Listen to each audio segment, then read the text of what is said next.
పచ్చ media, journalism. దీని ద్వారా ఈ మావిగాని యొక్క ప్రతిపాదన అంతరించిపోవాలని చెప్పే ప్రయత్నం చేయడం. ఇది కుదరలే. 2-3 రోజుల్లో అవన్నీ కూడా పటాపంచలైపోయి ప్రజల హృదయాలలో ఇది ఒక మంచి అభిప్రాయంగా నాటుకుపోయే పరిస్థితి వచ్చినప్పుడు ఇక ఆయన దగ్గర ఉండే బ్రహ్మాస్త్రం డైవర్ట్ పాలిటిక్స్, సబ్జెక్ట్ అంశాన్ని పక్కదోవ పట్టియడం. ఆ పక్కదోవ పట్టేయాలన్నప్పుడు భీష్ముని చంపడానికి శిఖండి ఏ విధంగా ఉపయోగపడినాడో ఆ విధంగా ఈయనకు చంద్రబాబు నాయుడు గారికి ఆ శిఖండి మాదిరి ఉపయోగపడేవాడే ఏబిఎన్ ఆంధ్రజ్యోతి రాధాకృష్ణ. ప్రతిసారి ఆయన కాపాడడం కోసం ఈ పత్రిక ఎంతటికైనా బరితెగిస్తుంది.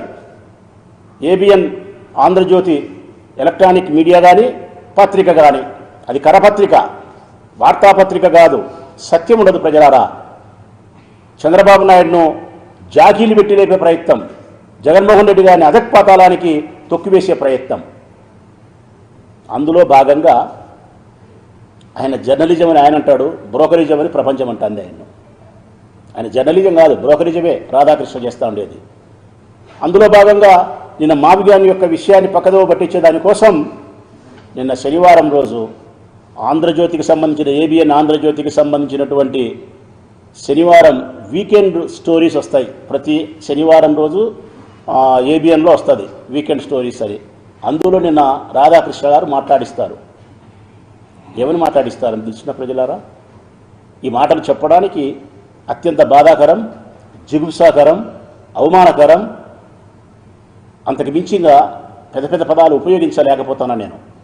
ఆయన మాట్లాడించిన మాటలు ఏబిఎన్ ఆంధ్రజ్యోతిలో శనివారం వీకెండ్ స్టోరీస్ ఏదంటే కన్నా, జగన్మోహన్ రెడ్డి గారు సంబంధించిన మనుషులమైన మేము, వైఎస్ఆర్ కాంగ్రెస్ పార్టీకి సంబంధించిన మగవాళ్ళం మనుషులమైన మేము వెన్నెముక లేని పురుషులం, వెన్నెముక లేని మనుషులం. జగన్ పిలిచి వైఎస్ఆర్ కాంగ్రెస్ పార్టీ మనుషులమైన మమ్మల్ని పిలిచి ఈమె నీ భార్య కాదు, ఈ రోజు నుంచి నీ భార్య నీ చెల్లెలతో సమానం అని జగన్ చెప్తే అర్థమవుతుందని ప్రజలారా. జగన్ మమ్మల్ని పిలిచి, ఉదాహరణకు నేనే ఉండా, రాచమల్లు ప్రసాద్ రెడ్డిని పిలిచి జగన్మోహన్ రెడ్డి గారు, అన్నా 33 సంవత్సరాలు వివాహం చేసుకునే నీ భార్యతో ఇన్నాళ్ళు పవిత్రమైన బంధాన్ని కొనసాగించినావు, ఈరోజు నేను చెప్తానా ఈమె నీ భార్య కాదు, ఈమె నీ చెల్లెలుగా భావించు అని అంటానే, ఎస్ సార్ మీరు చెప్పిన తర్వాత నా భార్య చెల్లెలంటే చెల్లెలే, తల్లి అంటే తల్లే అని చెప్పి నేను అంగీకరిస్తానంట. నేనంటే నేను కాదు, యావత్ వైఎస్ఆర్ కాంగ్రెస్ పార్టీ మనుషులం అందరం, మగవాళ్ళమందరం. అంతటితో ఆగలే. మా భార్యను 30 సంవత్సరాలు పవిత్రమైనటువంటి బంధంతో దాంపత్య జీవిత ప్రయాణాన్ని కొనసాగించిన మేము జగన్ చెప్తానే డూడు బసవన్నని తల ఊపి మా వెన్నెముక సచ్చి కరెక్ట్ సార్ చెల్లెలే అని అంగీకరించి, ఆ తర్వాత నీ భార్యను చెల్లెలుగా భావించి ఇవికు పరాయి పురుషులతో వివాహం చేయని చెప్తానే మేము పరాయి పురుషులతో వివాహం చేస్తామంట. ఇది ఏబిఎన్ ఆంధ్రజ్యోతి రాధాకృష్ణ మాట్లాడించిన మాటలు. ఇది సభ్య సమాజం తలదించుకునే మాటలా కాదా ప్రజలారా? ఆడవాళ్ళ యొక్క ఆత్మగౌరవానికి ఇంతకంటే అవమానం ఏదన్నా ఉందే? వైఎస్ఆర్ కాంగ్రెస్ పార్టీ మగవాళ్ళకు సంబంధించినటువంటి మగతనానికి ఇంతకంటే గేలి ఏదన్నా ఉందే? ఈ రాష్ట్రంలో ఉండే వైఎస్ఆర్ కాంగ్రెస్ పార్టీకి సంబంధించిన పురుషుల యొక్క మగతనానికి ఇంతకంటే గేలి లేదు. ఈ రాష్ట్రంలో ఉండే మహిళల యొక్క ఆత్మగౌరవానికి ఇంతకంటే నీచత్వం ఇంకోటి లేదు ప్రజలారా. ఎంతటి బరితెగింపు మాటలు ఇవి! ఖండకావరంతో కొవ్వెక్కి కళ్ళకు మదమెక్కి ఏబిఎన్ రాధాకృష్ణ గారికి ఇంత అనుచితమైన మాటలు మాట్లాడుతున్నాడు. దీనికి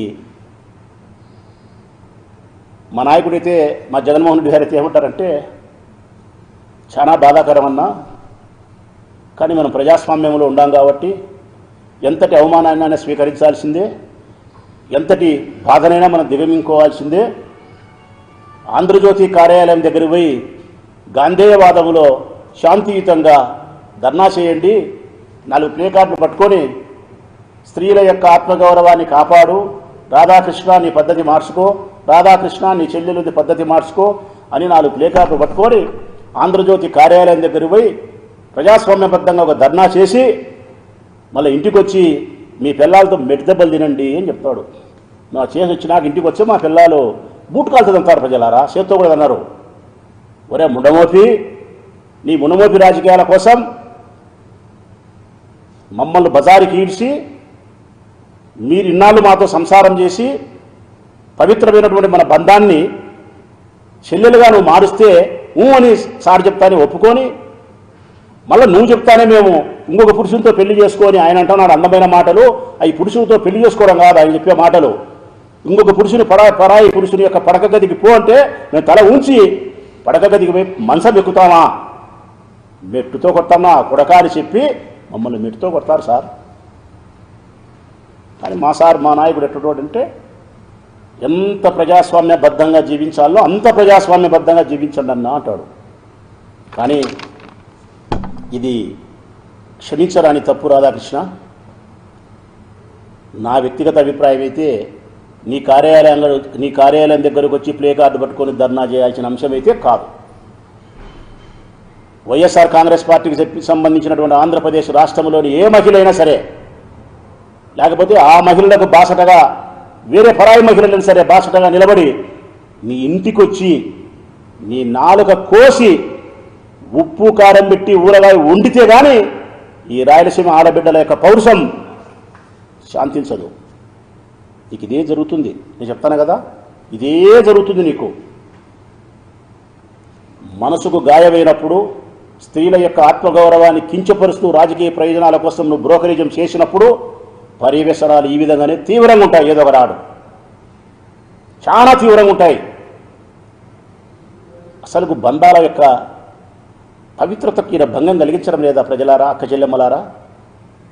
భార్యాభర్తల యొక్క బంధం అత్యంత పవిత్రమైంది. ఈ సృష్టిలో చివరకు మిగిలేది భర్తకు భార్య, భార్యకు భర్త. ఒకరికొకరు మిగులుతారు. కష్టములో, సుఖములో, దరిద్రములో, బాధలో, అవమానంలో, అన్నిటిలోనూ భర్తకి మిగిలేది భార్యే, భార్యకు మిగిలేది భర్తే. ఇంతటి పవిత్రమైన బంధం భార్యాభర్తల బంధం. అట్టి బంధాన్ని, అంతటి పవిత్రమైన బంధాన్ని బజారుకి ఈడుస్తూ నీ అక్షరాలతో వ్యభిచారం చేస్తావా? ఇది అక్షర వ్యభిచారం ప్రజలారా, అక్షర వ్యభిచారమే ఇది. ఇది మేధస్సుకు పట్టిన దారిద్ర్యం. ఇది ఏబిఎన్ రాధాకృష్ణ మనసుకు పట్టిన దారిద్ర్యం. ఇది మేధో దారిద్ర్యమే. ఇది భూములకు దరిద్రమిన్యం, భూములకు దరిద్రమిన్యం, ఆకలికి దరిద్రమిన్యం, మేధస్సుకు పట్టిన దరిద్రం ఇది. ఏబిఎన్ రాధాకృష్ణకు మానసిక దౌర్భాగ్యంతో, అక్షర వ్యభిచారంతో పవిత్రమైన బంధాలను బజారుకి ఈడ్చి స్త్రీల యొక్క ఆత్మగౌరవాన్ని పలుమార్లు హింసిస్తాను. నేను చెప్పిన మాటలు తప్ప ఒప్ప అనడానికి ఒక్కసారి ఆయన మాట్లాడిన మాటలే వినిపిస్తాయి. Please subscribe .news.